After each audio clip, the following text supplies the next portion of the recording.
ఆయన చేసిన ఒక వ్యాఖ్య మీద 24 గంటల తర్వాత 7వ తేదీ నుంచి 6వ తేదీ ఉదయం జరిగితే ఒక ఆర్గనైజ్డ్గా ఒక పథకం ప్రకారము ఇప్పటికీ కంటిన్యూ అవుతోంది.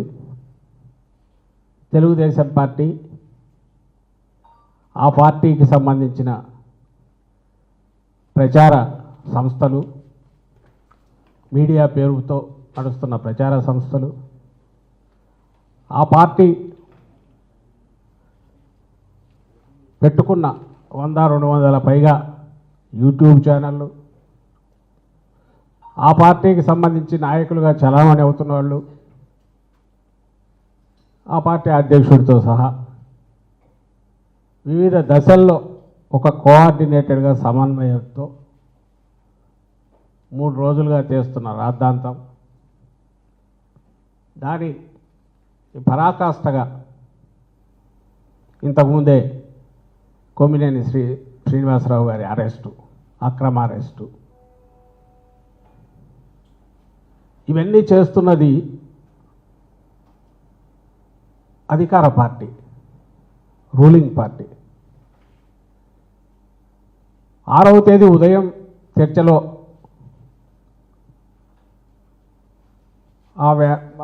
అనలిస్టు, విశ్లేషకుడు, జర్నలిస్టు కృష్ణరాజు గారు ఏ వ్యాఖ్య అయితే చేశారో దానికి సంబంధించినంత వరకు ఆ సమయంలో సబ్జెక్టు చాలా మీడియాల్లో వచ్చిన సంబంధించింది ఇష్యూ అయినా అందులో అమరావతి చుట్టుపక్కల ఆయన మెన్షన్ చేసినప్పుడు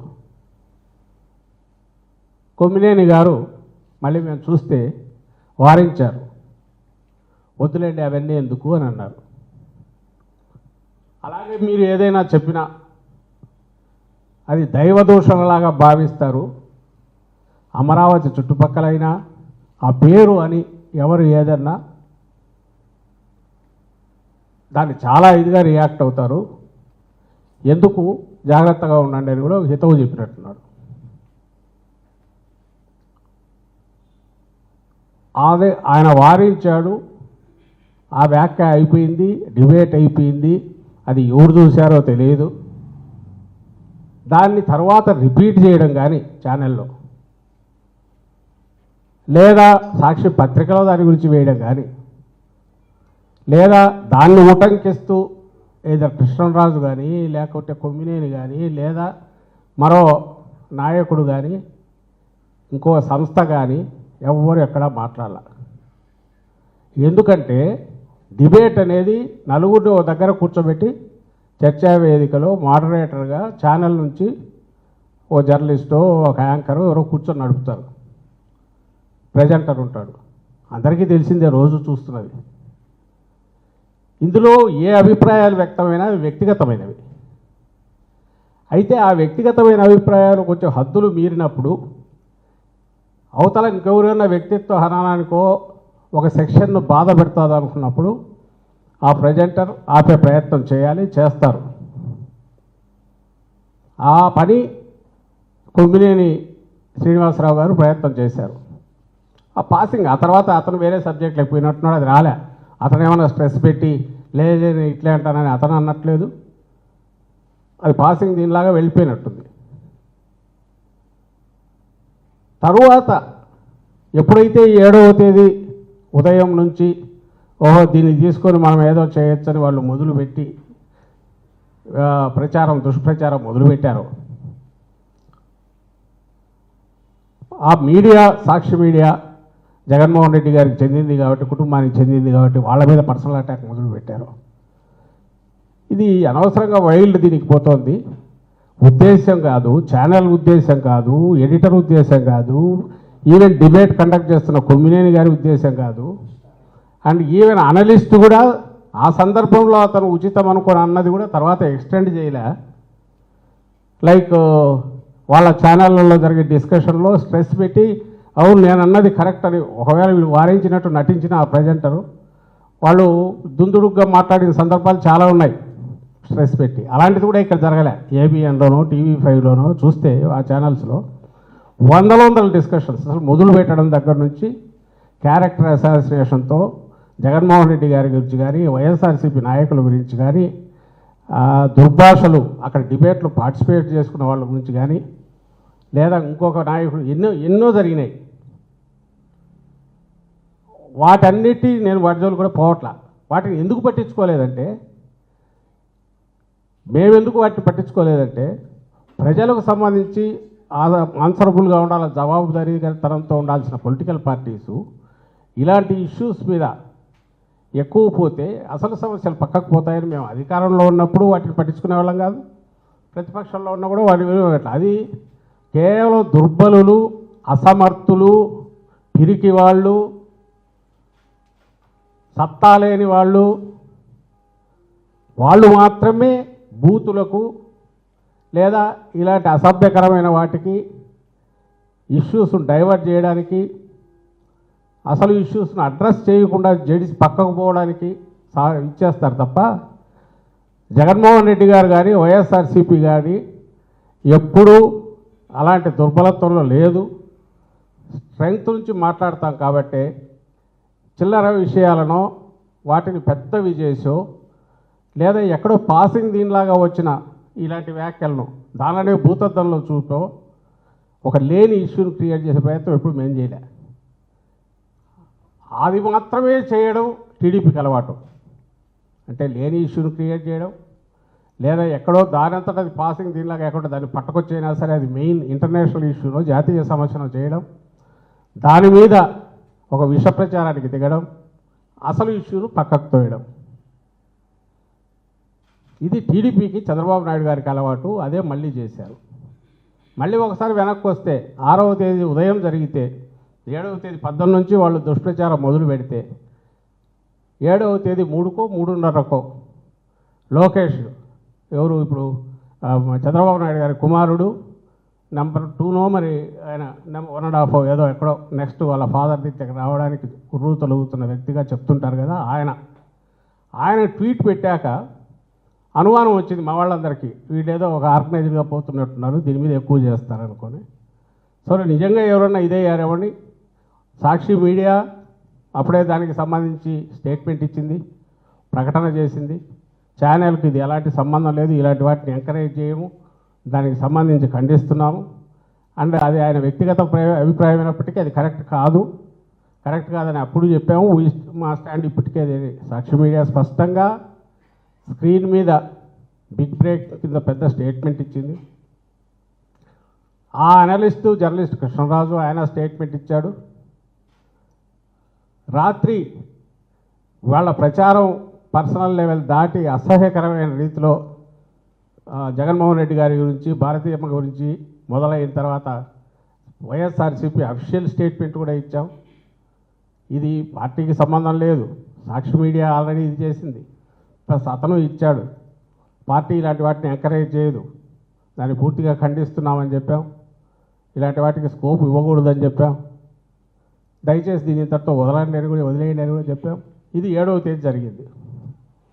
8వ తేదీ ఇంకా ఎక్కువైంది. 7వ తేదీ ఒక స్థాయిలో జరిగితే 8 వచ్చేసరికి రాష్ట్ర వ్యాప్తంగా అని చెప్పి కంప్లైంట్లు 7వ తేదీ నుంచి మొదలయ్యాయి. 8 వచ్చేసరికి ప్రదర్శనలని ఆర్గనైజ్ చేశారు. ఇంకా ఆ దుర్భాషలు కానీ, వీధుల్లో వీళ్ళు దిష్టి బొమ్మలను దగ్ధం చేయడం కానీ, సాక్షి ఆఫీసుల మీదకి వెళ్ళడం కానీ, ఇంకా దాని అరాచకానికి పరాకాష్ఠగా కనపడుతుంది. అర్థం కాని విషయం, నిజంగా ఎవరైనా డెలిబరేట్ చేసినా కూడా అంటే కావాలని ఎవరన్నా అనింటి నాది పొరపాటు అయిపోయిందంటే అక్కడికి వదిలేస్తారు. అలాంటిది ఎలాంటి ఉద్దేశము లేకుండా అనుకోకుండా జరిగిన దాని మీద అప్పుడే కూడా ఒక స్టేజ్ వరకు రియాక్ట్ అయ్యి నిన్న కొమ్మినేని చెప్పిన దాంట్లో నేను కూడా చూశాను. అతను ఏ ఎక్స్టెంట్కి పోయాడంటే, నేను 18 ఏళ్ళుగా నేను ఇవి కండక్ట్ చేస్తున్నాను, చాలా డిగ్నిఫైడ్గా నిబద్ధతతో చేస్తుంటారని అందరూ అంటారు. నేను ఎక్కడ ఎవరిని ఎంకరేజ్ చేయను, భాష పరంగా కానీ మీరే పాత్ర చూడండి. ఇక్కడ కూడా వారించబోయాను. మేబీ ఇప్పుడు మీ స్టేట్మెంట్స్ చూస్తుంటే ఇంకా గట్టిగా చెప్పిండాల్సిందేమో, అది నాదే పొరపాటు అని ఓన్ కూడా చేసుకొని క్షమాపణలు కూడా కోరాడు. ఏం కావాలి అంతకంటే నాకు అర్థం కావట్లా. ఎవరు మొండిగా ఏది ఇది మళ్ళీ చెప్తున్నా, ఇది కృత్రిమంగా ఆర్గనైజ్ చేసిన వాళ్ళతో నడుపుతున్న ప్రదర్శనలు ఇవన్నీ. They are not natural. సహజంగా ఎవరికో కోపం తన్నుకొని వచ్చినవి కాదు. ఎందుకు కాదు అని అంటే ఆ దాంట్లో ఉద్దేశం లేదు, అది ఒక ప్రచారం కింద ఎవరు మార్చుకోలే, దాని జనం కూడా ఎవరు పట్టించుకోలే. మీ తెలుగుదేశం పార్టీ వాళ్ళు అక్కడ ఉన్న కొద్దిమందిని ఆర్గనైజ్ చేసి లేదా రాష్ట్ర వ్యాప్తంగా ఆర్గనైజ్ చేసి అధికారంలో ఉన్నారు కాబట్టి తప్పుడు కేసులు పెట్టి హెరాస్ చేయడానికి దీన్ని వాడుకుంటున్నారు. అంతా చేసి 3 రోజులుగా ఇది అయిన తర్వాత 7వ తేదీ అయ్యి నిన్నటికి వచ్చేసరికి చంద్రబాబు నాయుడు గారి స్టేట్మెంట్. ఆయన కూడా మళ్ళీ ఇది పెట్టాడు, ఏది ఆ వీడియో పెట్టి కృష్ణరాజు కామెంట్స్ పెట్టి, మళ్ళీ తర్వాత పవన్ కళ్యాణ్ గారి స్టేట్మెంట్, ఆ తర్వాత ఆయన ట్వీట్. అంటే అంచెలంచెలుగా ఇంకా ఇది ఎంతకాలం దీన్ని లైవ్లో ఉంచాలా, ఎంతకాలం ఇదే రాష్ట్రాన్ని వేధిస్తున్న ప్రధానమైన సమస్యగా చూపాలా, ఎంతకాలం అసలు అమరావతి అనేది మీద మీరు నోరెత్తుతారా, అసలు అమరావతి పేరు ఉచ్చరిస్తారా మీరు అనే కోపం ప్రదర్శించాలా, అది రాష్ట్ర ప్రజలందరికీ కోపంగా ఉందని ఎట్లా ఇంప్రెస్ చేయాలా. వాళ్ళ ఉద్దేశంలో ఇది అమరావతి వాళ్ళది కాదు, అమరావతిని పొరపాటున ఎవరన్నా అంటే ఎంటైర్ 5 కోట్ల మంది కదులుతారు అనే ఇంప్రెషన్ ఇవ్వాలా. దానికి తగినట్టు ఆ ఎండ్ శ్రీకాకుళం నుంచి కింద చిత్తూరు అనంతపురం ఇక్కడ బార్డర్ వరకు అన్ని చోట్ల ప్రదర్శనలు. ఈ ఆర్గనైజ్డ్ కాక న్యాచురల్గా వచ్చినవా. ఈ ప్రాసెస్లో ఏం చేశారా వీళ్ళంటే ఇప్పుడే నాకు వచ్చి చూపిస్తున్నారు. ఆ అన్న వ్యక్తి మళ్ళీ రిపీట్ చేయలే, ఛానల్లో మళ్ళీ రాలా. పోనీ వైఎస్ఆర్సీపీ నాయకులు అరే మా కృష్ణరాజు ఇట్లా అన్నాడు చూడ, ఎవరు మాట్లాడలే, అరే ఎంత బ్రహ్మాండంగా అన్నాడు ఎవరన్నా, సాక్షిలో పేపర్లో రాలే. దాన్ని ఎవరు ప్రచారం చేసినారా అంటే వీళ్ళు ఈ మాట ఏదైతే అతను వేరే ఆ సందర్భంలో రాష్ట్రంలో సెక్స్ వర్కర్ల గురించి అంటూ అమరావతి చుట్టుపక్కలని ప్రస్తావించిన దాన్ని ఏకంగా వీళ్ళు వేసిన రాజధాని అంటావా అని చెప్పి, ఇది టీడీపీ వాళ్ళ అఫీషియల్ దాంట్లో నాకు ఇప్పుడు చూపించారు, మొన్నటి నుంచి పెట్టుకుంటూ పోతున్నారు. ఆ టైం చూస్తే ఒక 1 డే 2 డేస్ బిఫోర్ నుంచి 45 మినిట్స్ ముందు వరకు కూడా ఉన్నాయి. వాళ్ళ దాంట్లో పెట్టి కొడుతున్నారు. అలాగే వాళ్ళ ట్వీట్లన్నింటిలో చంద్రబాబు గారి ట్వీట్తో సహా ఆ వీడియో పెట్టారు. అమరావతి మహిళల పరువు మీరు తీస్తున్నారా, మేము తీస్తున్నామా? మీరు తీస్తున్నారా, ఆయన కృష్ణరాజు తీశాడా? మీరు తీస్తున్నారా, కొమ్మినేని శ్రీనివాసరావు తీశాడా? ఈరోజు కూడా వదలకుండా ఆ ప్రచారం మీరు చేయడం ద్వారా, దాన్ని రిపీటెడ్గా జనంలోకి పంపడం ద్వారా ఎవరు నిజంగా అమరావతి చుట్టుపక్కల ప్రాంతాల్లో ఉండే మహిళల గురించి కానీ లేదా రాష్ట్రంలో మహిళల పరువు ఎవరు తీస్తున్నారు?